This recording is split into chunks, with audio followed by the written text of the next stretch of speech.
अस्सलामु अलैकुम वरहमतुल्लाहि वबरकातुहू। कुर्बानी के बारे में एक नहायत ही अहम मसला ये है कि अगर कभी ऐसी सूरत पैदा हो कि किसी के अयाल में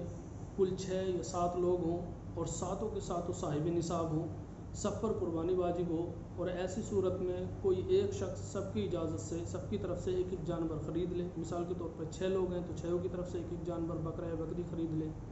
और फिर ख़रीदने के बाद कुर्बानी करने से पहले ये मुतय्यन ना किया जाए कि फ़लाँ जानवर फ़लाँ की तरफ से है और फ़लाँ की तरफ से है, बल्कि ऐसे ही मिसाल के तौर पर अगर 6 लोग हैं तो 6 के 6 जानवर 6 लोगों की तरफ से ऐसे ही कुर्बान कर दिए जाएँ तो कुर्बानी में किसी तरह की कोई ख़राबी वाक़ई होगी या नहीं होगी।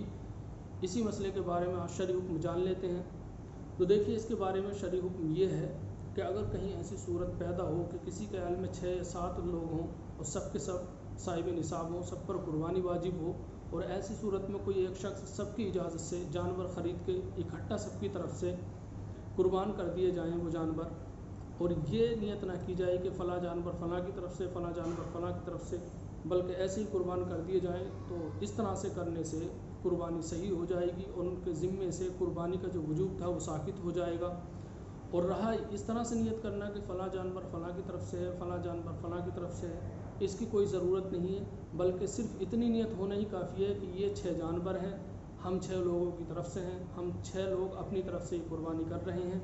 तो इतना कहने से ही, इतनी नियत रखने से ही उनकी कुर्बानी सही हो जाएगी। कुर्बानी पे किसी तरह का कोई भी फ़र्क नहीं पड़ेगा।